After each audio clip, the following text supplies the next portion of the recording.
guys, I'm back. First off, thank you so much again to Ryan and Juju of Good Juju Inc. and 18 million thanks. You guys were so amazing and enthusiastic, and that's really wonderful when you're a big old bundle of nerves like I was recording that first episode. Thank you too to the larger stationery community for welcoming my latest endeavor so wholeheartedly. A kind word goes so far, and I really, really appreciate all of yours. Today, I have a really special guest for you. Robert Maricich is none other than the chairman and CEO of International Market Centers, called IMC for short. Robert goes by Bob, and Bob is widely recognized as one of the home furnishing industry's most innovative leaders. But that really doesn't tell the story of IMC's incredible rise and the role that Bob played in it. So Bob is the former president and CEO of World Market Center Las Vegas, and in 2011 he founded IMC with sponsors Bain Capital and Oak Tree Capital Management by raising over $1 billion to fund the purchase of the International Home Furnishings Center, Showplace properties, and the Market Square properties in High Point, North Carolina. High Point is the heart of the home furnishings industry. These were merged with World Market Center Las Vegas to form the world's largest operator of premier showroom space for the furnishing, home decor, and gift industries. Then, in 2018, he directed the merger between IMC and AmericasMart in Atlanta, creating an amazing IMC presence on both coasts that now encompasses more than 20 million square feet of world-class B2B exhibition space. For the purpose of this podcast, most of my listeners visit IMC's campuses in either AmericasMart and Las Vegas. These are both vital to the stationery and gift industries. So obviously, Bob has some experience with problem solving and complicated situations, which is great because he really had his work cut out for him when the coronavirus hit. So when the world seemed to stop, IMC acted. They surveyed 180,000 retailers, an astronomical number by any regard, to figure out how their clients were doing, when they estimated they would need to reorder merchandise, and what their concerns were in returning to market. Then, with the guidance from health and elected officials, as well as a top epidemiologist, IMC opened the AmericasMart campus June 8th and is opening the World Market Center Las Vegas on June 15th. Everything is governed by IMC's Together Safely Master Plan, which details procedures for everything you can possibly think of in terms of a trade show: registration, sanitization, temperature monitoring, traffic and occupancy control, seminars, masks. I have linked the 30-page document in the liner notes where you can see how the 4-phase reopening is to be rolled out. Do understand that this is a living document, which means it may change depending on how everything plays out. Understandably, it's also pretty complicated. And while IMC has been incredibly transparent throughout the process and dotted every I and crossed every T, it is a lot of information. So I was really lucky to get Bob's perspective on the ongoing challenges IMC is facing and what a visit to AmericasMart or World Market Center is going to look like. So I'll be right back with Bob after this so you can hear it for yourself. Hey, paper peeps. So by now, many of my listeners are familiar with the force of stationary nature, better known as Girl with Knife. But if you aren't, time to change all that. From the first moment I spied her booth at her New York Now trade show debut in 2019, I was smitten with this cutting edge range that the world was calling out for. We all just didn't know it yet. Everything is nimbly collaged to life, slice by careful slice by the talented and exquisite Alicia Castaldi. This stylish collection of cards, journals, and notepads that have sprung to life under this fashionista's exacting knife is sharp, snarky, sleek, and occasionally very sweet, just like that BFF who would love to hear from you right now. For that reason, whenever I get my hands on Girl with Knife merchandise, I hoard it and use it most sparingly. Alicia recently launched Gift Wrap, and if you're already a fan of her range, you're familiar with her patterns and quality, but these super thick sheets elevate any gift from off the rack to atelier. Her recent releases of Midnight Botanical, Rare Creatures, and Chasing Dreams bring the total styles that slay up to 10. And if you're like me and that you fall in love with a range and want to reside in that world, you're in luck. Alicia recently unveiled Knife House, which was one of the few good things I can think of that came out of 2020.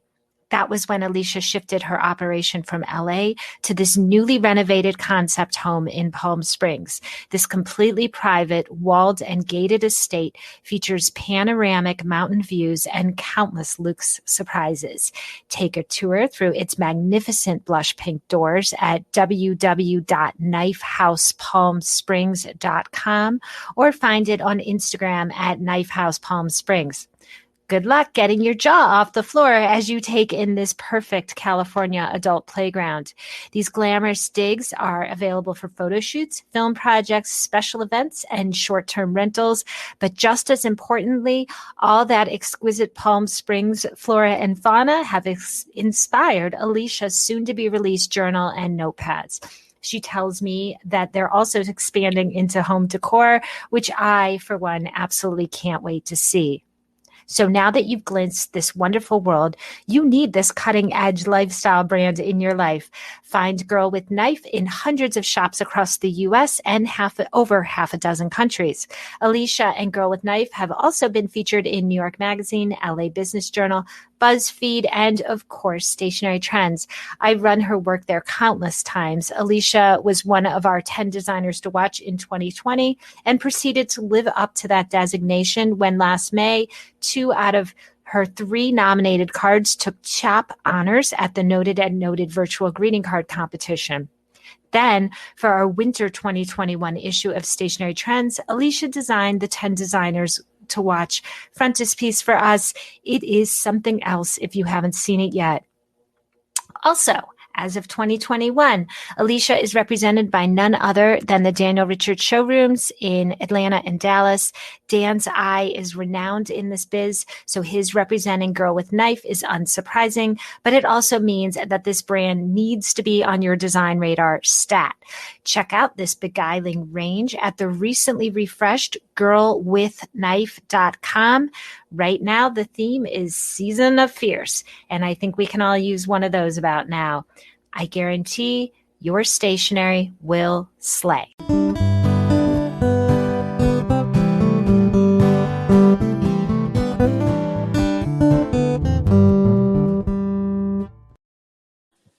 Hello? Hi, Sarah. How are you? Oh, good. Great. How are you, Bob? Excellent. Excellent. Glad we could get together this way. Yes. Thank you so much for being here and welcome to the Paper Fold. I know you must be unbelievably busy, so I so appreciate you taking the time to talk to me today. As you had briefly said to me a few minutes ago, the coronavirus has pretty much upended everything. But I have a really, really hard time imagining all the challenges an organization like IMC is facing, not only to sustain itself, but also take care of all the industries you serve. So my first question is, as you see it, what kind of challenges is IMC facing with getting the Atlanta and Las Vegas shows open for business again? A great question. And, I find myself, Sarah, using 2 words just consistently, and that is fluid and unknowable. And it seems like if we would be talking, last week, things would have been different, and likely with this, fluid situation and so many things related to the pandemic that are unknowable, that Sure. that what we talk about will migrate to something else. But I think there's going to be some really significant changes. If you especially if you context that with what was normal, and Right. and by the way, I think I've used this term a lot. Everybody expects a new normal at some point in the future, and we're going to guess whether that's a year from now or 6 months from now or after a vaccine. But in between, we're dealing with a new abnormal. And so Right. it's that new abnormal for, for our markets or trade shows. And so, the first thing for anything near term is going to be the need to pre-register, because, we want to be able to have staggered arrivals and Sure. also departures. We're positioning the markets and more like the operation of a mall, where people will come in, and we'll disperse them, throughout the buildings. And in Atlanta, with 7 million square feet, that's a pretty big dispersal. Sure. But we don't want everybody arriving all at the same time, nor do we want them leaving at the same time. And so that crowd management is something that's really critical. More entrances, and if there's any queuing at all, it'll be, with physical distancing. And we are going to queue, because we are going to temperature check, or temperature screen everyone coming in. And so, if the temperature is more than 100 degrees, 0.4, we're not going to allow you in. And people have asked, well, that doesn't mean you're COVID-19 positive, but it does mean you're sick. And so, even for your own protection, that's something we're going to do. We're going to require face coverings in all the common areas. And we're going to recommend it in the showrooms. Now, each showroom, it's their responsibility, to enforce their guidelines. We are going to have and publish protocols and guidelines probably out on Monday.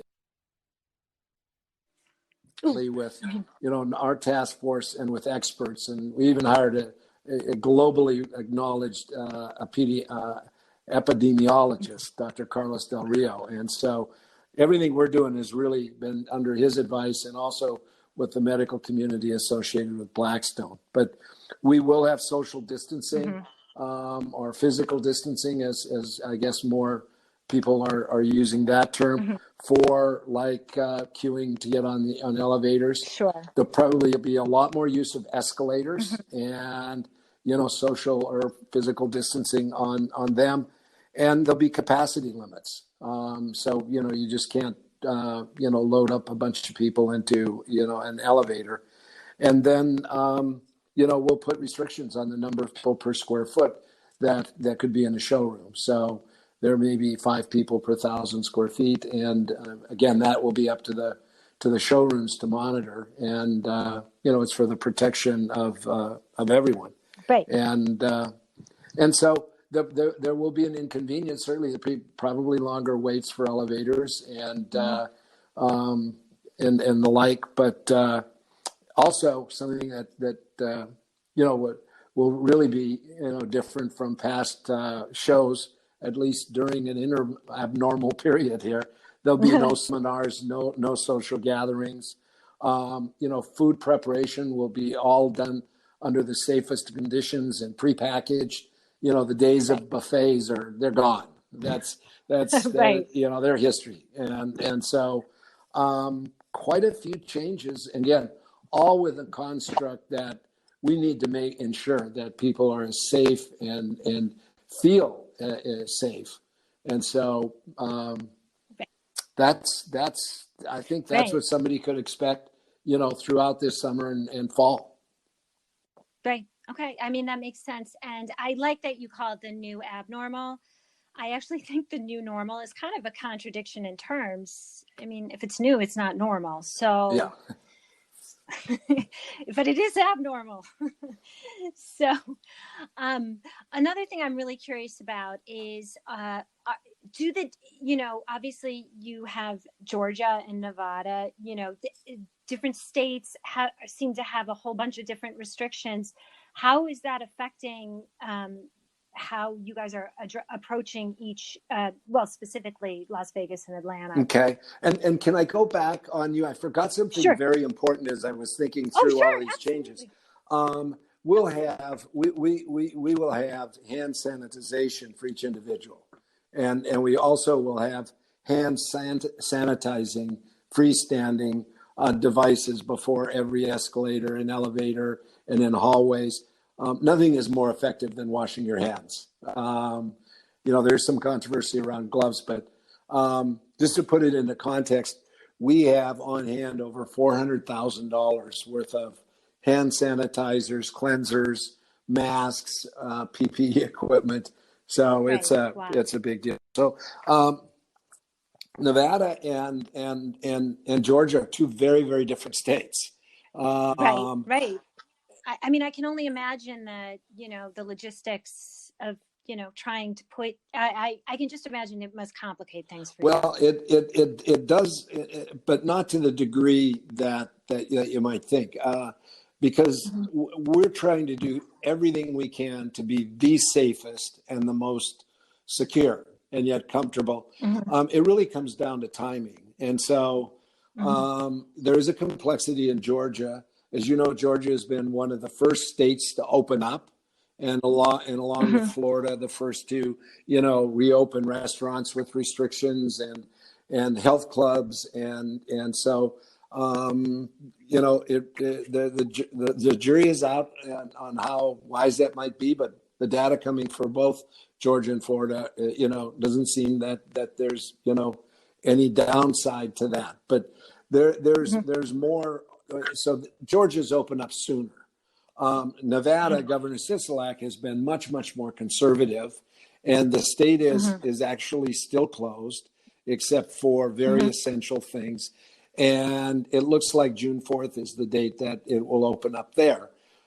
When it opens up, it pretty much has the same kind of guidelines and protocols as Georgia. The thing that's frustrating for us, Sarah, is these are guidelines and they're protocols, but they're not, laws or regulations. Right. So, you legally can't say to somebody, you got to wear your mask. Now, we can deny access to our building if you don't have a mask on. But if you come in, we can't call the police and say, come arrest this guy. It's just, and so it would be great if there were actually regulations and said, it would be super helpful. Yeah. And the consequence, in Georgia, it's still a new abnormal, but in Nevada, it is. The New York Times on I think it was Tuesday had an article. Las Vegas has been the most dramatically affected city in the United States. Is 38% unemployment, and so the world in Las Vegas evolves around gaming and conventions. And trying how to figure out how to open up that is like really challenging. And so, hopefully by the time we get to, August, there'll be a lot clearer view as to anything more specific we can be doing or should be doing. Right. I mean, the best practices are going to continue evolving. I can only assume. Yeah. So you did touch on like the changes that trade show attendees can expect when they return to the shows. But what I'm curious too is about like certain sort of traditional trade show practices and how they might be amended, such as the exchanging of cards. Do you think that's going to end and maybe people should just put their info on their phone so people can snap it, or it's just going to be badge scanning? Well, we're not planning on having badges. We will, and if there's one message that could get through to your listeners, it's pre-register. And I think you're onto something with the use of the phone to exchange information, or your iPad. I think when we are still sorting through. But where our head is right now as it relates to pure trade shows is that they have to be physically distanced as well. So the thought of having, 12-foot aisles is probably a good one, so that, if you're standing in the middle, you're 6 feet away from either side, and, within the booth, maybe there's one person at a time, as long as they're 6 feet apart. And then the booth construction, likely there'll be hard sidewalls and hard back walls so that they can be more easily cleaned. As you probably know, pipe and drape or anything with cloth is much more difficult to clean. And Sure. so, like in the apparel showrooms, that's much more challenging if people are in there handling, garments. They can't be clean Sure. between, uses. So they may, require gloves or hand out gloves. And which, by the way, we have a stock of them for people that, that might want to use them. But or the vendors can seal all the clothes in plastic yeah, and then just give little everybody gets individual fabric samples yeah, and call it yeah. a day. It's like my grandma's Yeah, well, couch. and as you know, everybody is trying to figure this out. I think we'll figure out the registration. We'll figure out how to meter people in so that there's not masses, not having cocktail parties, seminars, fashion shows, those sort of things. But then within, each of the individual areas, people are going to have to, both buyers and then the sellers are going to have to figure out, how they interact with each other in a safe way. Sure. I mean, it's going to be interesting. I mean, when I think of trade shows, you walk down rows and there'll be a big crowd of people around one booth. I guess those days are going to be over for a little while, as traffic will just have to be broken up. And I think, Sarah, it's pretty much like you think about like restaurants starting to reopen and, limited capacity of 50 people or physical distancing. Mm-hmm. You basically have half of the, of the available usage. And so as we look at, Right. a trade show floor, it's highly likely that Mm-hmm. there'll be half as many booths. And so, Right. all of this stuff adds up to, from our perspective, we're going to spend a lot more money on a lot fewer people. But clearly, there is a majority of our tenants, and certainly a majority Mm-hmm. of buyers that want to have markets and they want to have shows. Right. And some are not comfortable traveling. We just did a massive survey of 180,000 retailers, and there are some that are only 60% are say they're going to be comfortable traveling, by the end of the year. And today it's like 22%. Mm-hmm. So so there's going to be a diminished attendance, and Right. everything that we're seeing is it's largely going to be drive-in. That there's a comfort level, and people will drive longer than maybe they would have in the past. But again, if somebody, whoever's participating in the show is very serious, they're Mm-hmm. not there, for a vacation. They're not there. They're there to Right. buy, and there's every day there's more and more evidence that there is a need to buy. There's a need to replenish inventory, and that's encouraging. Absolutely. I mean, what I had been hearing was that a lot of orders got canceled from the winter show. So, at some point they need to replenish their stocks. Well, and we're seeing from shopping data that there is indeed pent-up demand. So that when Mm-hmm. I happen to see with TJX companies and home goods, when they open a store, it immediately the first week is just gangbusters, because again, consumers also have a demand as well. And so if you canceled as a retailer, you've canceled all the orders, you've got no pipeline, you open up and you sell some things, you're going to need inventory in relatively short order.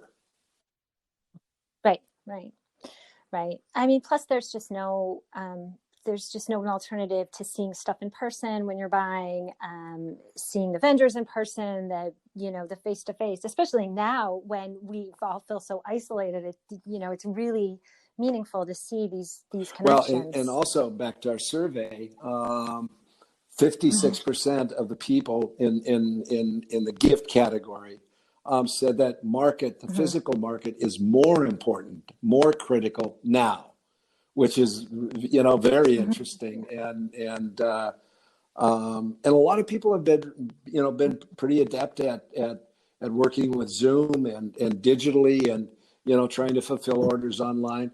But clearly that's not a substitute for a physical marketplace.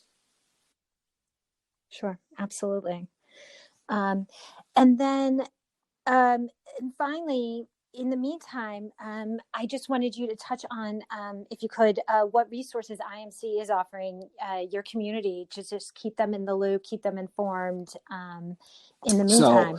So, as far as information is concerned, our website, and also it loops into a portion of our website, togethersafely.com. We'll have the most current information about our protocols and guidelines. There's some simple things there that, look, if you're going to wear a mask all day and you have a mask from home that's the most comfortable that you found, you should bring it. We'll have masks for you.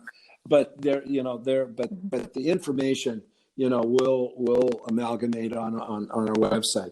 The second thing is, we've got two very, very significant digital offerings out there. One is catalog connection, where you can, load up your catalog, and, we've probably got we do have the largest database of retailers out there.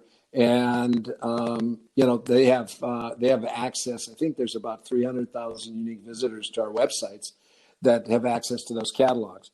The second thing is with our digital acquisitions in January, we have stood up as part of Shopsio, a digital marketplace, and it's not the end product that we're designing for, and we're going to have a year from now, but it works wonderfully. It puts buyers and sellers together, and we've abated all charges related to getting on the platform. And and there's been dramatic adoption. And, so I would encourage anybody listening to get on the site and register for it. And if they're a tenant, they certainly can reach out to one of their leasing agents, or just, if they're a buyer, reach out to Shopsio directly. And, certainly a buyer, it's really easy to plug in.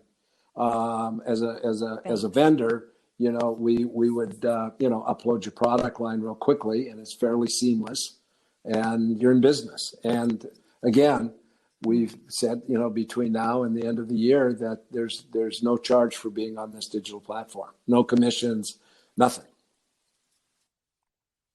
That is so incredibly generous. And I mean, when did the platform come out? I mean, it came out at a really opportune time. Well,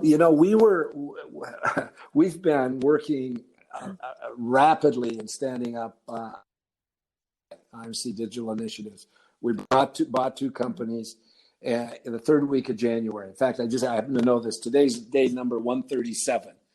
But we've hired, in addition to the 40-some technologists that came with the acquisition, we've hired another 40 in the last 2 months. And so they've all been working on this ultimate platform and series of offerings like Smart Showroom. There's a Repsio portion for reps to manage their business that can migrate into Shopsio.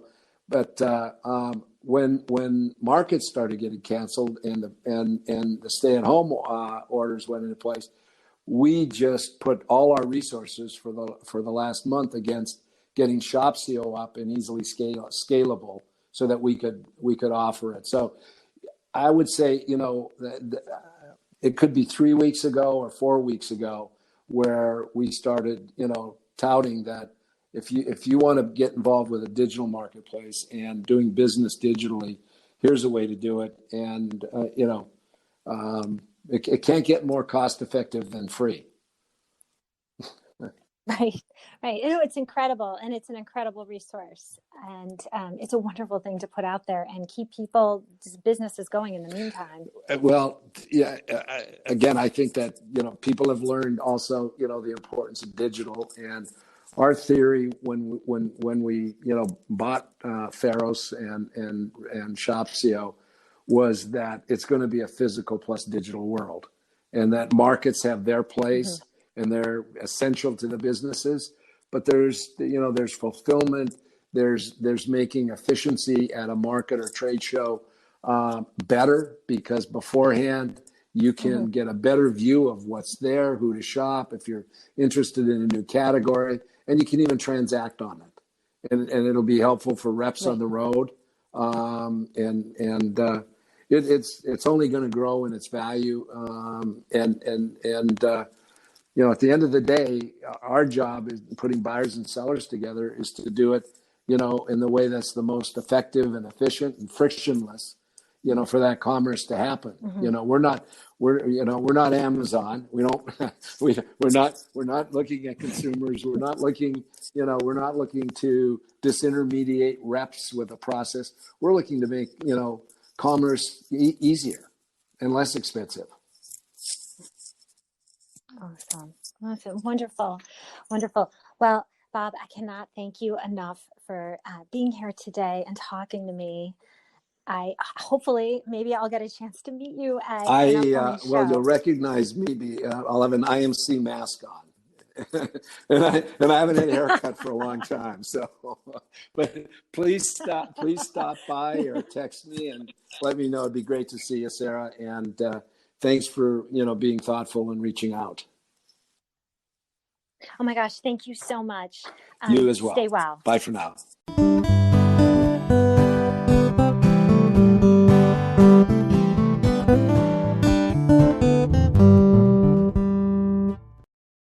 Hey, Paper Peeps. So Kitty Meow Boutique has been a fabulous client of mine for a while now. So hopefully many of my listeners are familiar with not just the dazzling wares from this Chicagoland house of paper, but also its amazing founder, a force of nature better known as Catherine Hildner. This mom of two, with another scheduled to arrive soon, has created a most intoxicating stationery range. I define the Kitty Meow aesthetic as polished and very smart.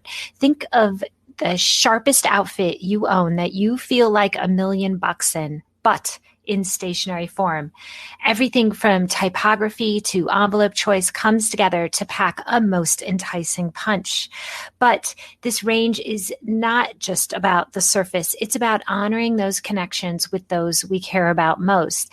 And you'll see once you visit kittymeowboutique.com that the wares are divided into witty and sweet because, as Catherine puts it, sometimes you feel a little saucy and sometimes you don't. But Kitty Meow Boutique is so much more than just another pretty face in the marketplace. The empowering messaging found on her cards, invitations, journals, coasters, art prints, and enamel pins elevates the range into something that makes you feel not just seen, but good about yourself too. Everything is essentially a little lift, visually and emotionally, for not just those you love, but you as well. Not only is Kitty Meow available for your personal shopping needs, it's also available wholesale to all those shops looking for something new with which to excite their customers. She's on Fair. Visit kittymeowboutique.fair.com and get your shop started. Finally, I think what I love about Catherine most is that she is really all about living your best life, as you'll see for yourself beneath the education tab on her site. She offers KMB Signature Collective, a mastermind for women in the product-based business world who have a love for paper and giftable items, who have an idea and a plan, but need guidance and support to be successful in their efforts. I so agree with Catherine. It's so important to be surrounded by like-minded women and leaders who are willing to put in the work to lift each other up. For that reason, it's not a course. It's a friggin' transformation, people. And Catherine has also started my second favorite podcast, Dreams to Plans, with another brilliant force of nature, my girlfriend Renee, to elevate your daydreams to actual, tangible plans. Oh, and if you're on Clubhouse, follow Kitty Meow so you can tune in to her weekly room Wednesdays at 12 p.m. Eastern Standard Time. It's called Small Business Savvy, Insider Secrets You Need to Know.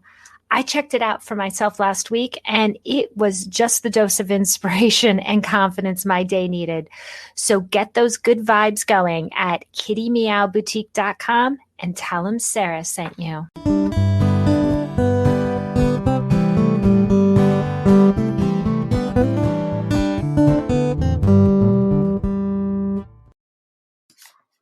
Thank you so much again, Bob.